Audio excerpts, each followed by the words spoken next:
मुझे लगता है कि शायद ये आज़ादी के बाद इतिहास के में कोई संवैधानिक जो देश का राष्ट्राध्यक्ष हो उसके प्रति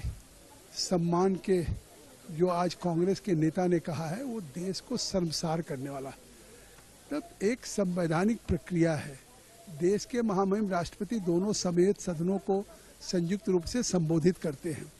और वो सरकार की नीतियों और का एक रूपरेखा होती है। आपको आज के बाद जब उस पर चर्चा होगी तो पूरी सरकार को आलोचना करने का अवसर रहता है, लेकिन आज वो सांसद होने लायक दोनों लोग नहीं हैं, इसलिए कि पहला बुनियादी चीज़ है कि यहाँ पे महामहिम राष्ट्रपति पे कभी कोई हम टिप्पणी नहीं करते हैं या कोई न्यायाधीश पे नहीं करते हैं या कोर्ट में सब जुडिस हो। और आज इस तरीके से एक आदिवासी महिला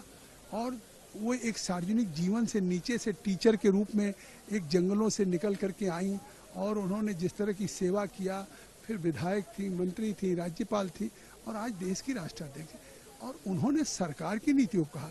नहीं दिखाई पड़ रहा सोनिया गांधी को, राहुल को, कि आज जहां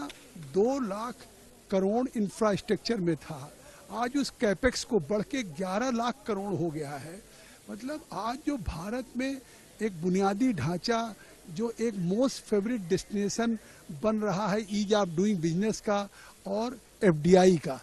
कि कोविड के बाद आपने देखा होगा दुनिया में सबसे ज़्यादा एफडीआई भारत में आया। तो अगर उनको ये ज्ञान ही नहीं है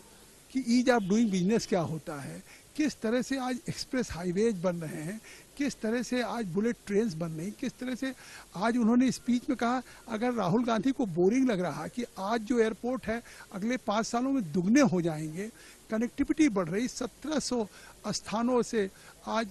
नए जहाज खरीदे जा रहे हैं। भारत में एक साथ 1700 जहाज खरीदना दुनिया के किसी कंट्री नहीं खरीदा जा रहा। एयर कनेक्टिविटी बढ़ रही, रेल की कनेक्टिविटी बढ़ रही है, आपका जीडीपी बढ़ रहा है, 6.5% को ज्ञान है। तो ये सरकार की उपलब्धियां। पिछले 10 वर्षों में 25 करोड़ लोग गरीबी रेखा से नीचे निकल करके आए हैं। तो ये सब चीज़ें तो हमारी नहीं, आयोग की रिपोर्ट्स है, IMF की रिपोर्ट्स है, वर्ल्ड बैंक की रिपोर्ट्स है। और उसके बाद अगर उन दोनों लोगों ने जिस तरह से उसको बोरिंग कह दिया तो मुझे लगता है कि वहाँ भी नहीं सुन रहे थे कि महामहिम राष्ट्रपति ने क्या कहा। मैं तो शुरू से अभी तक उनकी जितनी बातें हैं मैं उस महामहिम राष्ट्रपति की बातें, विमेन एम्पावरमेंट कितना बात हुई, NDA में नेशनल डिफेंस एकेडमी में अब लड़कियां 2nd लेफ्टिनेंट बन सकती हैं, इंडियन मिलिट्री एकेडमी बन सकती हैं, फाइटर पायलट बन सकती है। क्या कांग्रेस के समय